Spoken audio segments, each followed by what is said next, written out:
नमस्कार। चलिए आज हम सब मिलकर अखंड ज्योति पत्रिका के जनवरी 2007 अंक के ज्ञान सागर में एक डुबकी लगाते हैं। ये अंक आप देखिए सिर्फ एक पत्रिका नहीं है, ये तो एक आध्यात्मिक यात्रा है।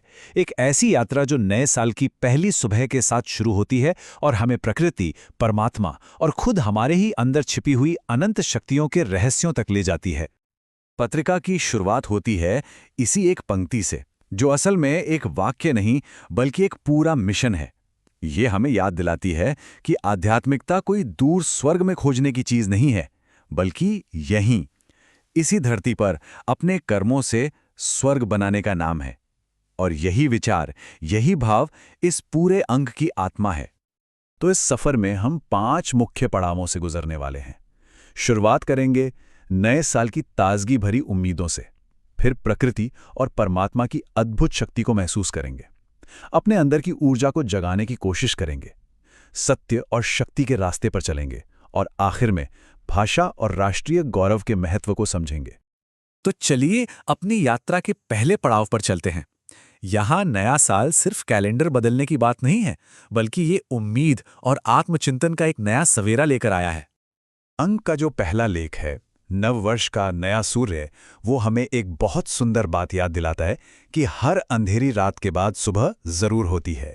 इसमें बीते साल के दर्द जैसे आतंकी हमलों और धमाकों की छाया को माना गया है, लेकिन साथ ही एक नई उम्मीद की रोशनी भी दिखाई है। और वो रोशनी क्या है? वो ये है कि कैसे दुनिया अब योग और आयुर्वेद की हमारी प्राचीन भारतीय विरासत को अपना रही है, जो हमारी संस्कृति के लिए एक नए सूर्योदय का प्रतीक है। अच्छा, अब शब्दों की उस ताकत को समझते हैं जो कभी-कभी तलवार से भी ज्यादा शक्तिशाली साबित होती है। ये लेख हमें बताता है कि कैसे कुछ गिने चुने शब्द जब सही समय पर सही भाव से बोले जाते हैं तो वो इतिहास का रुख ही मोड़ सकते हैं। जरा यहां एक नजर डालिए। ये सिर्फ तारीखें नहीं है, बल्कि इतिहास के वो पल हैं जहां शब्दों ने क्रांतियां ला दी। सोचिए महारानी एलिजाबेथ के उन शब्दों के बारे में जिन्होंने अपनी छोटी सी सेना में ऐसी आग भर दी कि उन्होंने विशाल स्पेनिश सेना को हरा दिया। या नेपोलियन के वो शब्द जिसने हार के बाद भी अपने सैनिकों को वफादार बनाए रखा। लिंकन ने तो अपने भाषण से एक टूटे हुए देश को फिर से जोड़ दिया, और कैनेडी ने एक पूरी पीढ़ी को देश सेवा के लिए प्रेरित कर दिया। ये सब शब्दों की ही तो ताकत थी। इंसानी शब्दों की शक्ति तो हमने देख ली, पर अब हम उस शक्ति की ओर बढ़ते हैं जो इन सब से कहीं बढ़कर है, प्रकृति और परमात्मा की असीम शक्ति। ये है हमारी यात्रा का दूसरा पड़ाव। ये जो लेख है ना, ये एक चेतावनी की घंटी जैसा है। ये हमें आईना दिखाता है कि कैसे हम विकास की अंधी दौड़ में अपने ही घर यानी जंगलों को काट रहे हैं, नदियों में जहर घोल रहे हैं। हम शायद अनजाने में अपने ही विनाश की कहानी लिख रहे हैं। ये जो आंकड़ा आप देख रहे हैं, ये सिर्फ एक नंबर नहीं है, ये एक बहुत गंभीर वैज्ञानिक चेतावनी है। आईपीसीसी की रिपोर्ट बताती है कि आने वाले 100 सालों में ही हमारी धरती का तापमान लगभग 6 डिग्री तक बढ़ सकता है। अब इसका मतलब क्या है? पिघलते ग्लेशियर, बढ़ता समुद्र का जलस्तर और एक ऐसा प्रलय जिसे शायद हम रोक ही ना पाएं। और यहीं पर ये लेख हमें एक बहुत गहरे सवाल पर लाकर खड़ा कर देता है कि क्या ये तबाही भगवान का गुस्सा है या ये हमारे ही कर्मों का नतीजा है जिसे हमने खुद दावत दी है? इस सवाल का जवाब हम सबके अंदर ही कहीं छिपा है। अच्छा, प्रकृति के प्रकोप से अब हम परमात्मा के उन रहस्यों की ओर चलते हैं जहां आकर विज्ञान के सारे नियम ठहर जाते हैं। यह लेख हमें उन चमत्कारों की दुनिया में ले जाता है जिन्हें आज भी कोई समझ नहीं पाया है। ये जो बातें हैं, ये हमारी समझ की सीमाओं को हिलाकर रख देती हैं। जरा सोचिए, एक इंसान जिसके 2 दिल हों, या कोई जिसका शरीर पारदर्शी हो, एक ऐसा लड़का जो दिन के उजाले में तारे देख सकता था, या फिर बिजली का सिर्फ काली भेड़ों पर ही गिरना।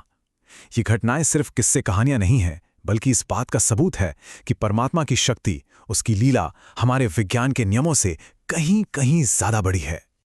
बाहर के दुनिया के चमत्कारों को देखकर अब समय है अपने अंदर झांकने का। तो हमारी यात्रा का तीसरा पड़ाव हमें हमारे शरीर के अंदर मौजूद दिव्य ऊर्जा और भक्ति के उस रास्ते पर ले जाता है जो हमें खुद से मिलवाता है। एक लेख है, चक्रों का ऊर्जा प्रवाह सही रखें, जो हमें ऊर्जा के पहले केंद्र यानी मूलाधार चक्र से मिलवाता है। यह हमारी रीढ़ की हड्डी के बिल्कुल नीचे होता है और हमारी नींव है। जैसे एक पेड़ की जड़ें उसे जमीन से जोड़े रखती हैं ना, ठीक वैसे ही ये चक्र हमें स्थिरता और सुरक्षा का एहसास कराता है।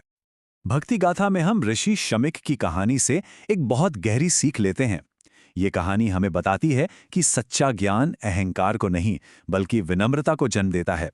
एक सच्चा ज्ञानी या भक्त जब आध्यात्मिक शिखर पर पहुंच जाता है तब भी समाज के नियमों का पालन करता है। क्यों? ताकि वह दूसरों के लिए एक प्रेरणा बन सके। और अब हम अपनी यात्रा के चौथे पड़ाव पर हैं। यहाँ हम सच की ताकत और माँ आदि शक्ति की भक्ति से मिलने वाली उस असीम शक्ति को जानेंगे जो हमें अंदर से मजबूत बनाती है। झूठ के कुहासों से उबरें, सत्य का आश्रय लें। ये लेख हमें सच और झूठ के बीच का फर्क बहुत साफ साफ दिखाता है। सच, आप कह सकते हैं, सूरज की रोशनी की तरह है, स्वाभाविक है, ऊर्जा देता है और आत्मविश्वास बढ़ाता है। वहीं झूठ एक अंधेरी गुफा की तरह है जो सिर्फ डर और बेचैनी पैदा करता है। इसी अंग से एक नई और बहुत ही अद्भुत श्रृंखला शुरू हो रही है, आदिशक्ति की लीला कथा। ये हमें उस मूल ऊर्जा, उस आदिशक्ति के करीब ले जाएगी जिसने इस पूरे ब्रह्मांड की रचना की है। उनके दिव्य खेल और रहस्यों को समझने का एक सुनहरा मौका है। लेख की ये एक पंक्ति, भरोसा अपनी मां पर है, भक्ति के पूरे सार को कितनी खूबसूरती से समेट लेती है। यह एक बच्चे का अपनी मां पर जो अटूट विश्वास होता है ना, बिल्कुल वैसा ही है। यह हमें सिखाती है कि भक्ति का असली मतलब है पूरा समर्पण और अटूट विश्वास। चलिए, अब हम अपनी यात्रा के आखिरी पड़ाव पर पहुंच गए हैं। यहाँ हम समझेंगे कि हमारी भाषा सिर्फ बातचीत का एक जरिया नहीं है, बल्कि हमारी पहचान है, हमारे देश की आत्मा है। ये लेख हमें याद दिलाता है कि कोई भी देश अपनी भाषा के बिना अधूरा होता है। भाषा एक राष्ट्र की जड़ होती है।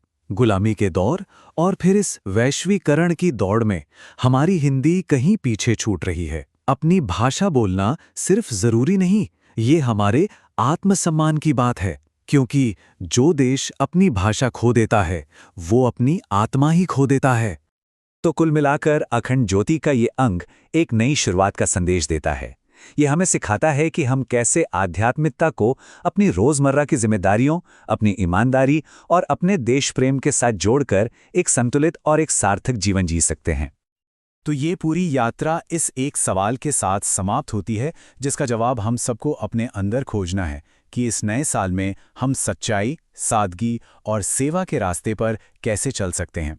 ये सवाल हमें इस पत्रिका की शिक्षाओं को सिर्फ सुनने के लिए नहीं बल्कि अपने जीवन में उतारने के लिए प्रेरित करता है।